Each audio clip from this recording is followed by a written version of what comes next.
Every year, hundreds of thousands of people move to Canada chasing one word: opportunity. But here's the uncomfortable truth. Most newcomers don't struggle because Canada fails them. They struggle because nobody tells them what actually happens after landing. The Canada you imagine and the Canada you experience are often two completely different realities. And one mistake, made before you even board the plane, decides which version you live. You already know the dream. Clean cities, safe streets, free healthcare, high salaries, a passport that changes your future. Social media makes it look simple. Someone posts their Toronto skyline view. Someone shows their first paycheck. Comments explode. Next year, that's me. And honestly, Canada does rank among the best countries for quality of life. So people prepare. They study English. They calculate express entry points. They save money for years. They arrive confident, motivated, ready. But here's the part almost nobody prepares for. Getting into Canada is not the same as succeeding in Canada. The first shock isn't culture. It isn't snow. It's money. You land excited, you rent a place, then reality starts adding numbers faster than you expected. Rent alone in cities like Toronto or Vancouver can consume most of a newcomer's income. And rent is just the beginning. Groceries, transit, phone plans, internet, deposits, furniture, credit history problems. You're not being scammed. You're just starting from zero in one of the most expensive environments in the world. Most people research salary. Very few research survival cost during year one, and that gap creates pressure almost immediately. But money isn't the hardest part. The next problem surprises almost everyone. Recognition, not social recognition, professional recognition. Your degree matters. Your experience matters.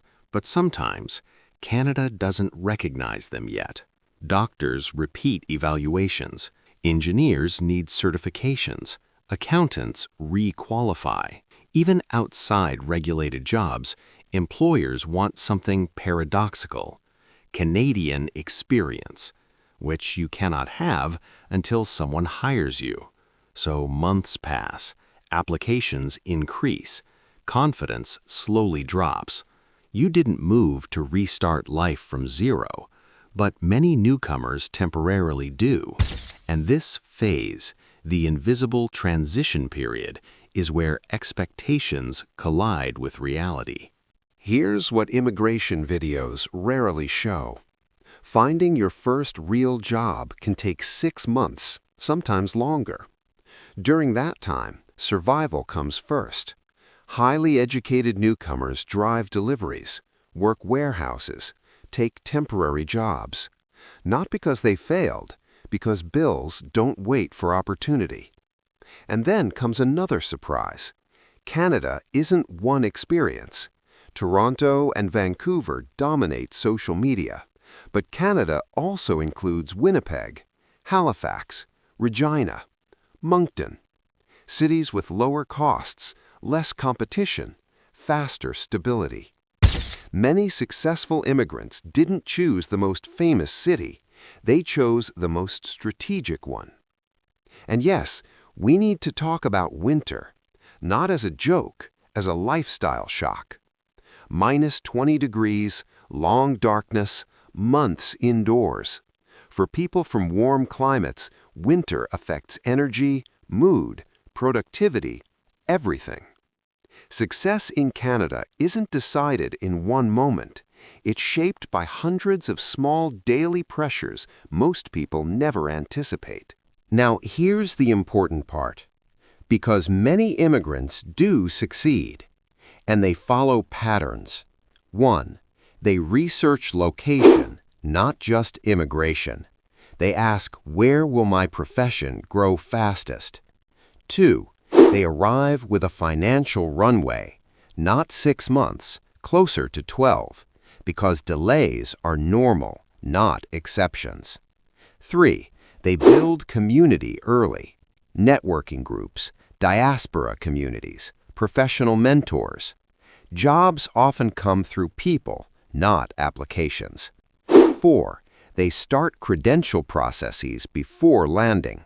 The difference isn't intelligence, it's preparation depth. Successful newcomers prepare for reality, not just arrival. The honest conclusion is this: Canada is not a bad decision. It's actually a very good one.